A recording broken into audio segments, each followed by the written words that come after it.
삭제된 역사 파일. 오늘은 죽음의 춤에 대한 이야기입니다. 1518년 7월의 어느 뜨거운 여름날, 프랑스 동부의 한 도시 길거리에서 한 여자가 갑자기 춤을 추기 시작했습니다. 배경음악도 없었어요. 축제도 아니었고요.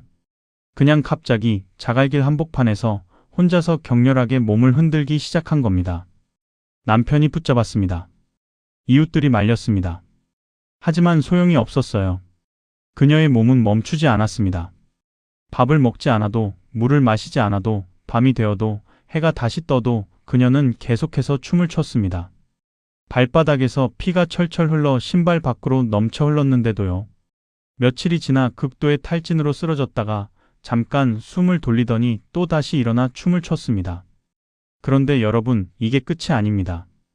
일주일이 지나자 같은 증상을 보이는 사람이 34명으로 늘었습니다. 한 달이 지나자 무려 400명이 넘는 시민들이 길바닥에서 통제 불가능한 춤을 추고 있었어요. 이 사람들 얼굴에 웃음기가 있었냐? 없습니다.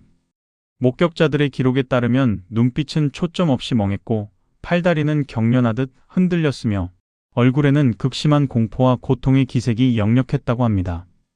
역병이 가장 극심했을 때는 하루에만 최대 15명이 이 춤을 추다가 심장마비와 뇌졸중으로 길거리에서 죽어나갔습니다.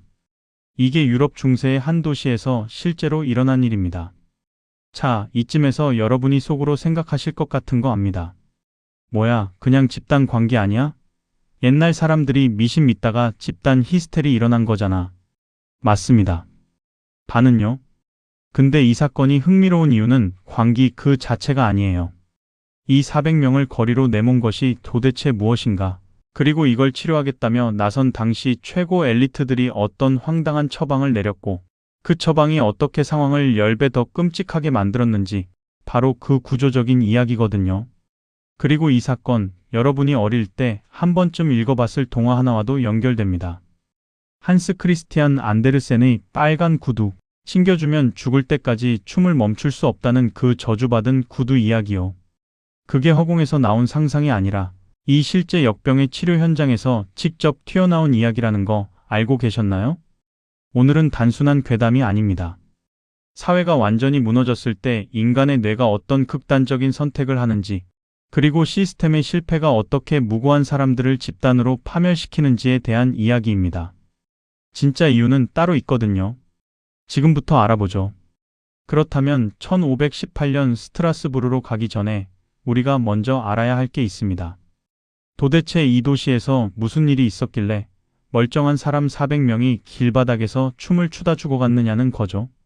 그냥 옛날 사람들이 미쳤던 거 아닌가? 라고 넘기기엔 이 사건의 배경이 너무 촘촘하고 처절합니다. 시간을 좀 거슬러 올라가 볼게요. 1518년 직전의 스트라스부르는 쉽게 말해서 지옥이었습니다. 1492년부터 1511년 사이에만 무려 4차례의 대기근이 이 지역을 휩쓸었습니다. 그리고 1516년엔 곡물 가격이 폭등했고 역병이 터지기 바로 직전 해인 1517년엔 5번째 대기근이 찾아왔어요. 당시 연대기 작가들이 1517년을 뭐라고 불렀는 줄 아세요? 최악의 해입니다. 수많은 사람이 굶어 죽었고 빈민들에 대한 공적 구호는 전면 중단됐습니다. 사회 안전망이 완전히 붕괴된 거죠. 여기에 더해서 천연두, 한센병이 상시적으로 돌고 있었고 당시로서는 처음 보는 낯선 질병, 바로 매독이 급속도로 퍼지고 있었습니다. 이게 얼마나 공포스러웠냐면 중세 사람들 눈에 매독은 그냥 병이 아니에요. 신이 내린 채찍이었습니다. 보이지 않는 존재가 인간을 징벌하고 있다는 종말론적 공포가 도시 전체를 감싸고 있었던 거예요. 자, 여러분. 이제 그림이 그려지시나요? 굶어 죽는 사람들, 온몸이 썩어 들어가는 병자들, 이유도 모른 채 퍼지는 괴질. 이 상황에서 이 사람들이 가진 유일한 정신적 지지대가 뭐였겠습니까? 종교였죠. 그런데 중세 라인강 유역 사람들의 종교 세계관 안에는 매우 특수한 믿음이 하나 뿌리 깊게 박혀 있었습니다. 바로 성 비투스의 저주라는 겁니다. 성 비투스는 원래 무용가와 간질 환자의 수호성인이에요. 근데 동시에 신을 노여워하게 만든 죄인에게 통제할 수 없는, 춤을 추게 만드는 형벌을 내리는 존재로도 믿어지고 있었습니다. 죄를 지으면 혹은 신의 뜻을 어기면 성 비투스가 내려와 내 몸을 춤의 굴레에 가둬버린다는 거죠. 여러분이 만약 그 시대 스트라스부르의 빈민이었다면 어떤 생각을 했을 것 같습니까? 수년째 기근이 들고 가족이 굶어 죽고 이웃이 병으로 썩어가는 현실 앞에서요. 내가 죄를 지었나 보다. 우리가 신을 노여워하게 한 것이다. 그렇게 생각하지 않을 수 없는 환경이었던 겁니다. 당연히 나올 수밖에 없는 결론이에요. 그리고 바로 이 지점이 핵심입니다. 인간의 심리는 자신이 속한 문화권에서 가장 익숙하게 학습된 방식으로 고통을 표출하는 경향이 있습니다. 현대인이 극심한 스트레스를 받으면 공황장애가 오거나 과호흡을 일으키듯 16세기 스트라스부르 사람들에게 가장 각인된 신체화된 공포의 언어가 바로 춤이었던 겁니다. 죄인이 받는 형벌, 성 비투스의 저주, 굶주림과 죽음의 공포로 심신이 극도로 취약해진 이 사람들은 그 공포를 의식이 무너지기 직전에 가장 익숙한 방식으로 표출하기 시작한 거예요. 한 사람이 쓰러지듯 춤을 추기 시작했고 같은 공포를 공유하던 사람들이 하나둘 그 굴레 속으로 빨려 들어갔습니다. 이게 미친 짓이냐? 아닙니다. 당시 그 상황에서는 차라리 이해할 수 있는, 아니 어쩌면 필연적인 결과였던 겁니다. 근데 진짜 문제는 여기서부터입니다. 이 상황을 수습하겠다고 나선 사람들이 있었거든요. 그리고 이들의 선택이 이 사태를 단순한 집단 발작에서 수백 명이 죽는 재앙으로 만들어버립니다. 사태가 걷잡을 수 없이 커지자 스트라스부르 시의회가 움직였습니다. 당시로서는 최고의 지식인 집단이었던 대학 출신 의사들에게 자문을 구했어요. 자, 그럼 당대 최고의 전문가들이 내린 진단이 뭐였을까요? 의사들은 이렇게 말했습니다. 이건 악마의 짓이 아닙니다. 육체 내부의 문제입니다. 당시 의학은 고대 그리스의 체액설, 즉 몸 안에 4가지 체액이 균형을 잃으면 병이 생긴다는 이론에 전적으로 의존하고 있었거든요. 의사들의 결론은 이랬습니다. 환자들의 뇌 속에 과열된 피가 갇혀 있다. 그 열기가 몸을 발작시키고 있는 것이다. 여기까지는 그나마 이해할 수 있습니다. 당시 기준으로는 최첨단 의학이었으니까요. 문제는 처방이었습니다. 보통이라면 피를 뽑아내는 방열 치료를 했을 텐데 환자들이 쉬지 않고 격렬하게 움직이고 있으니 칼을 댈 수가 없잖아요. 그래서 의사들이 내린 처방이 뭐였냐면 몸 안의 뜨거운 피를 완전히 연소시켜야 한다. 춤을 더 추게 하라는 겁니다. 잠깐만요. 병의 원인이 과도한 춤인데 치료법이 춤을 더 추라고요? 네. 그게 당시 최고 엘리트들의 처방이었습니다. 그리고 시의회는 이걸 그대로 실행에 옮겼습니다. 곡물시장과 마시장을 통째로 비워서 임시 무대를 설치했어요. 길드홀을 춤 전용 공간으로 개조했고 파이프, 드럼, 호른 연주자 수십 명을 고용해서 밤낮으로 빠른 템포의 음악을 틀었습니다. 심지어 지쳐 쓰러지는 환자들을 붙잡아줄 건장한 남자들과 춤을 독려할 전문 무용수들까지 돈을 주고 고용했어요. 이제 느낌이 오시는 분들 있으실 겁니다. 이게 어떻게 됐을지. 공개된 무대, 밤낮으로 울려 퍼지는 북소리와 피리 소리. 이게 뭘 끌어모았겠습니까? 구경꾼들입니다. 그런데 그 구경꾼들 중에는 같은 기근과 공포 속에서 심신이 극도로 취약해져 있던 사람들이 섞여 있었어요. 성 비투스의 저주가 내린다는 믿음을 똑같이 공유하고 있던 사람들이요. 그 사람들이 북소리를 들으며 춤추는 군중을 보다가 하나둘 그 굴레 속으로 빨려 들어가기 시작한 겁니다. 시의회가 마련한 치료의 장이 더 많은 감염자를 양산하는 거대한 전파 장치로 변해버린 거죠. 이게 바로 전형적인 악순환의 피드백 루프입니다. 문제를 해결하려고 투입한 시스템이 문제를 기하급수적으로 키워버린 거예요. 34명이던 환자가 400명을 넘어섰고 하루에 최대 15명씩 사망자가 나오는 상황이 됐습니다. 그럼 왜 중간에 멈추지 않았냐? 이 부분이 더 씁쓸한 대목입니다. 시의회 입장에서는 멈출 수가 없었어요.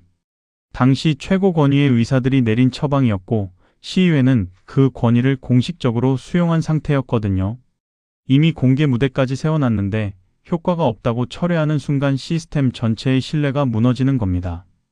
잘못된 판단을 인정하지 못한 채 계속 밀어붙이는 구조 어디서 많이 보셨죠? 지금 이 시대에도 낯설지 않은 얘기입니다. 결국 8월 말 더 이상 손 쓸 수 없는 상황이 되고 나서야 시의회는 무대를 철거했습니다.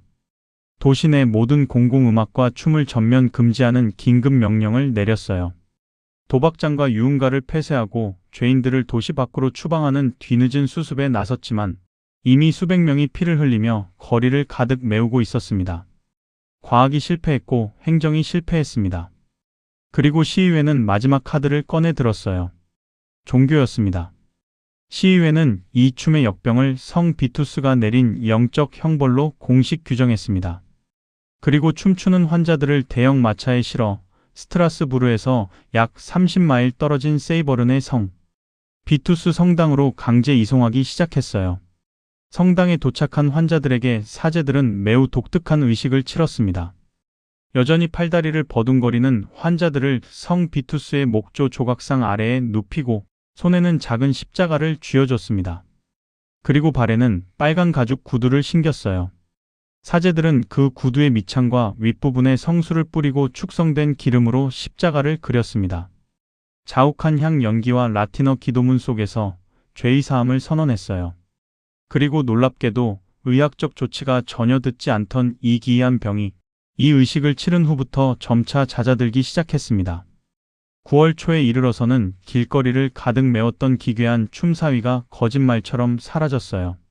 왜였을까요? 현대의학은 이렇게 설명합니다. 이 병의 본질이 집단 시민성 질환, 즉 극도의 공포와 죄책감이 몸을 장악한 상태였다면 치료도 같은 언어로 이루어져야 했던 겁니다. 체액을 태운다고 나을 병이 아니었어요. 죄의 용서를 선언해주고 저주가 풀렸다는 확신을 줘야 했던 거죠. 사제의 권위, 성수, 빨간 구두, 라틴어 기도문. 이 모든 것들이 환자들의 뇌에 강력한 신호를 보낸 겁니다. 너는 용서받았다. 이제 멈춰도 된다. 그리고 뇌는 그 신호를 받아들였습니다. 자, 이 지점에서 저는 한 가지 섬뜩한 사실을 말씀드리고 싶습니다. 이 사건에서 가장 놀라운 건 춤을 추다 죽어간 400명이 아닙니다. 가장 놀라운 건 그들을 그 자리로 밀어넣은 것이 개인의 광기가 아니라 사회 구조의 총체적 붕괴였다는 점이에요. 수년간의 기근, 끊긴 사회 안전망, 종말론적 공포. 이 모든 것이 겹쳤을 때 인간의 뇌는 현실로부터 도망치기 위해 스스로를 파괴하는 선택을 합니다. 그리고 그 파괴를 막아야 할 시스템은 오히려 악순환을 가속화했습니다. 최고의 엘리트들이 최선을 다해서 상황을 최악으로 만든 겁니다. 무지해서가 아니에요. 잘못된 전제 위에 세워진 시스템이 스스로를 의심하지 못했기 때문입니다. 어떻습니까? 500년 전 이야기 같지 않죠? 비록 춤을 추다 죽는 역병은 사라졌을지언정 사회 구조가 무너지면 가장 먼저 무너지는 건 가장 취약한 사람들의 정신이라는 사실은 지금도 달라지지 않았습니다. 형태만 바뀌었을 뿐 우리 역시 보이지 않는 거대한 압박 속에서 자신도 모르게 멈추지 못하는 춤을 추고 있는 건 아닐까요? 스트라스부르의 자갈길에서 피를 흘리며 쓰러져간 그 사람들의 발소리가 지금도 묵직하게 들려오는 것만 같습니다. 아, 그리고 한 가지 더. 기억하시죠? 사제들이 환자들 발에 신겼던 그 빨간 구두, 치유의 도구로 쓰였던 그 신발이 약 300년 후 한 덴마크 동화 작가의 손에서 완전히 다른 물건으로 다시 태어납니다. 신으면 죽을 때까지 춤을 멈출 수 없는 저주의 구두로요. 한스 크리스티안 안데르센의 빨간 구두입니다. 역사 속에서 사람을 살렸던 그 신발이 문학 속에서는 사람을 죽이는 저주가 되었다는 것. 역사와 이야기가 만나는 방식은 언제나 이렇게 뒤틀리고 그래서 더 오래 기억에 남습니다. 죽음의 춤, 1518년 스트라스부르의 댄싱 역병에 대한 이야기. 이번 편은 여기까지입니다.